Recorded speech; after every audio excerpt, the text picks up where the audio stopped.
Hey guys, this is a video on 12.4, the second topic in 12.4, which is volume of parallelepipeds. Because I'm not the greatest artist, I got a picture here online of a parallelepiped.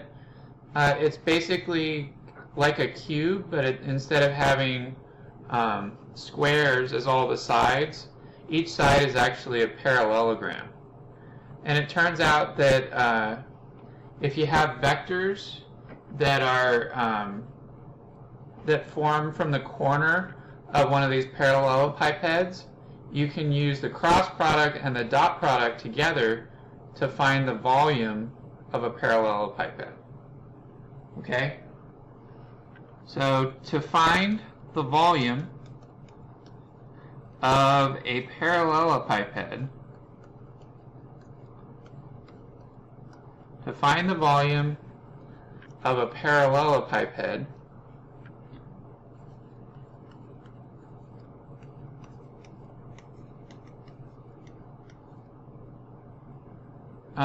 assuming that you have vectors u, v, and w that determine one of the corners of the parallelepiped. So this is going to be, this one right here could be u, vector u, and then this one going back here could be vector v, and then the vector going up this direction along this edge would be vector w.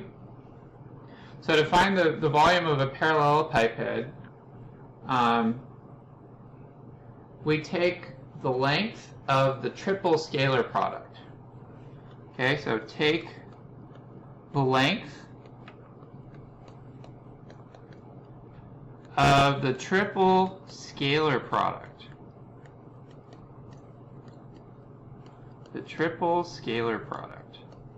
Now, what does that mean? Triple scalar product.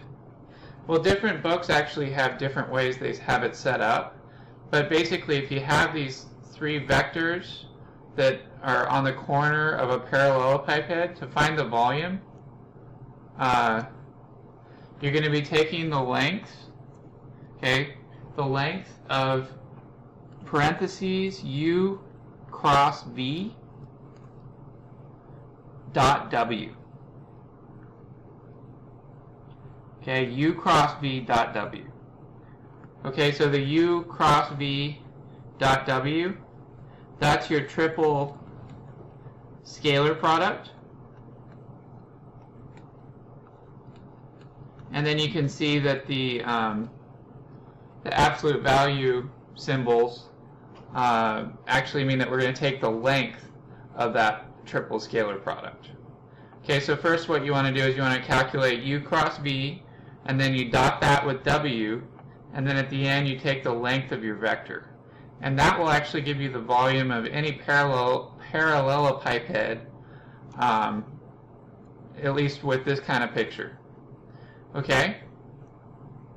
So that's what we're going to be learning how to do. So, and it'll give us another chance to practice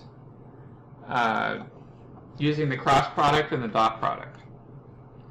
Okay, so let's jump into an example. Example. Find the volume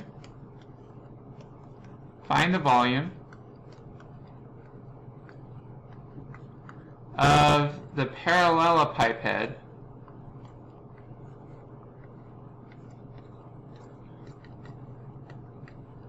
and in MATLAB they write box in parentheses because it is technically a kind of box. It's a box made out of parallelograms. So some people just call it a box. But it's kind of a funky box with parallelograms rather than rectangles. Anyway, find the volume of the parallelepiped determined by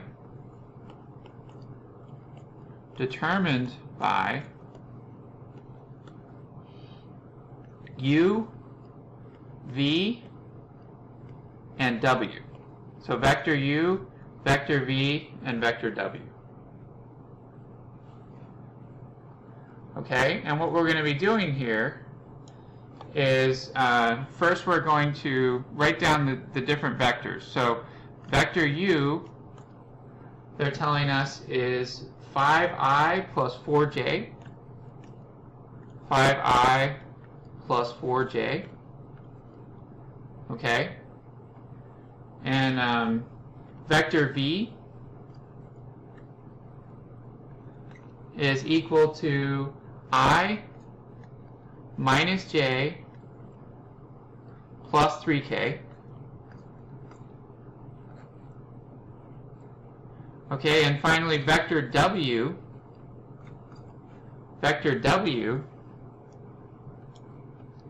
is given by I plus 2k. And notice how I lined everything up. So I have my 5i plus 4j plus, well, there's a k missing here.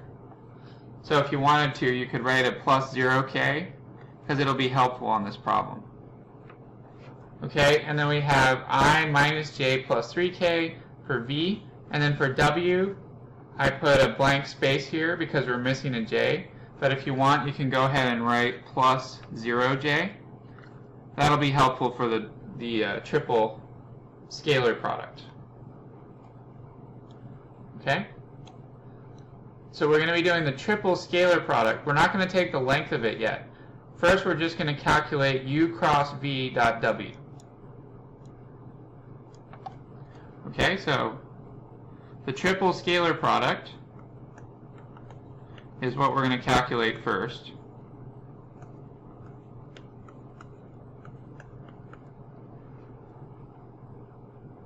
Okay. And I'm sorry, I misspoke. The triple scalar the triple scalar product is actually already a length. So it's actually, you can write it as a determinant. Okay, so the way we're going to be doing this is we're going to be taking the determinant of a very special matrix here. So the triple scalar product is actually the length of u cross v dot w. So we're not taking the length of the triple scalar product. The triple scalar product is a length. So I misspoke earlier.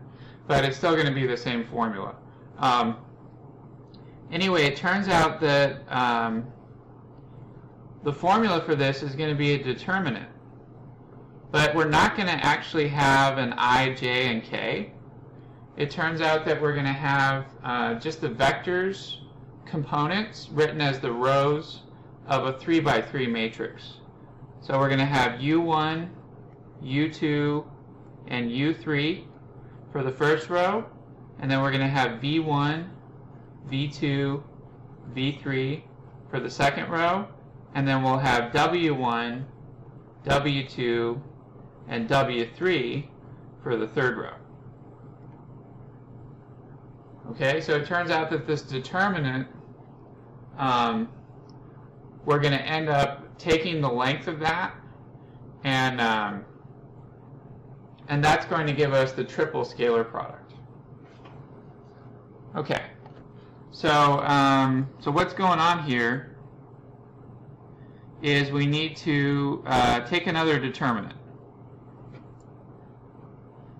and for this problem, we're going to go ahead and plug everything in. Notice how I have everything lined up here. That's going to make this a lot easier because our U1, U2, U3 is going to be 5, 4, 0, and so on. Our V1, V2, V3 is going to be 1, negative 1, and 3. Okay, so we can go ahead and write everything down here. So what we got here is U1, U2, U3. That's our first row. And that's going to be 5, 4, 0. Okay, 5, 4, 0. And then V1, V2, V3 is our second row. So that's going to be 1, negative 1, 3. Okay, so 1, negative 1, 3.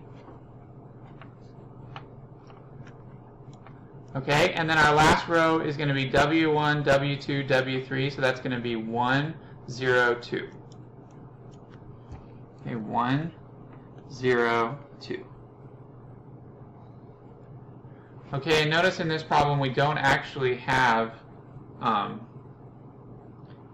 I, J, and K, because that's actually how you calculate the triple scalar product, is you don't even have an I, J, or K. So you're just going to be taking a determinant here. And we're still going to take the determinant the same way we did when we were doing the cross product. It's just instead of I, J, and K, on this particular problem, we're going to have 5, 4, and 0. Okay, but to take the determinant of a 3 by 3, like this, we're still going to follow the same steps as we did in the cross product. Okay, so what do? We start with the top left entry. So we start with 5, and we cross out everything in that row. Cross out everything in that row and everything in that column. Okay, and then we're going to be doing 5 times what we didn't cross out. So 5 times the determinant of -1, 3, 0, 2. Okay, and so we start at the top left and then we move our way over.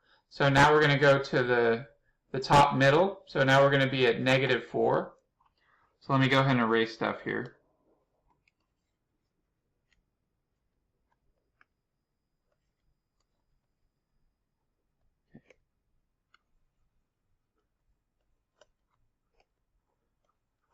Okay, so now we're in top middle, and remember the sign of, these are called cofactors. The signs of the cofactors actually alternate. So top left was +5, but then now we're in top middle, it's actually going to be negative. So we're going to have -4 for top middle, and then we're going to also cross out that row and that column for the 4. Okay. So it's going to be -4 times the determinant of whatever I didn't cross out. So it's going to be times the determinant of 1, 3, 1, 2. Okay? So just like we did in the cross product example, we're just starting on the top left and we're working our way across the top row. And notice the signs are alternating. So it starts positive, and then the next one's negative. And now we're going to be doing the third entry, which is going to be this 0 here. All right, so let me erase again.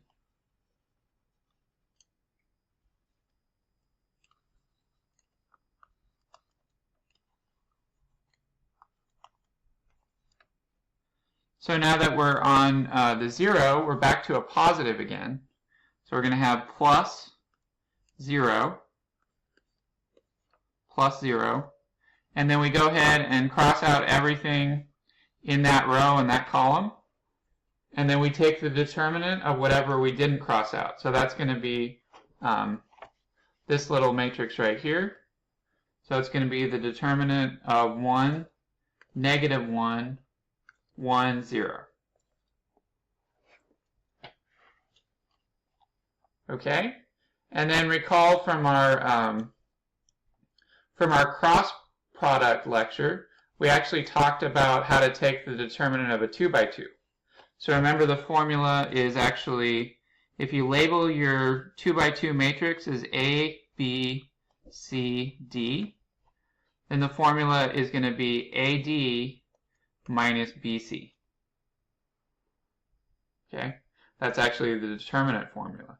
So here, for the first determinant, we're going to have 5 times AD, so that's going to be -1 times 2, minus BC, so that's going to be -3 times 0. Okay, and then we're going to go ahead and do the same thing over here. So we have -4 times, again, AD minus BC. So that's going to be 1 times 2 minus 1 times 3. just using the same formula, AD 1 times 2 minus BC, so 3 times 1, or 1 times 3, or it doesn't matter. And then for the last determinant, we don't have to do it because it's multiplied by 0. So this entire determinant is just going to be 0. I don't know why I wrote an equals. So for the last term, we're just going to have plus 0. Right, so we don't even really need to write it. Because 0 times any number is 0. Okay, so really all we have to do is simplify these a little bit. So we've got negative 1 times 2 is negative 2. And then negative 3 times 0 is 0. So we have negative 2 plus 0, which is negative 2. So we have 5 times negative 2 is negative 10. Okay, and then for this second determinant here, we have 1 times 2 is 2, minus 1 times 3 is 3. So we have 2 minus 3, which is negative 1. Okay, so we have negative 4 times negative 1, which is positive 4. So we have negative 10 plus 4 plus 0, but we don't need the 0. Okay, and negative 10 plus 4 gives us negative 6. Okay? Now, the only thing that's strange here is why did we get a negative number? Because if we're finding the volume, remember that the volume must always be positive. So what gives? How do we get a negative volume? Well, remember, way back at the beginning,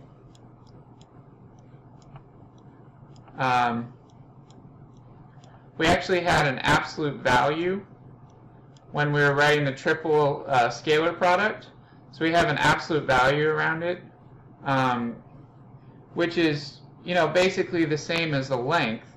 But when you're just talking about a single number like this, the absolute value or the length is the same as the positive version of the number.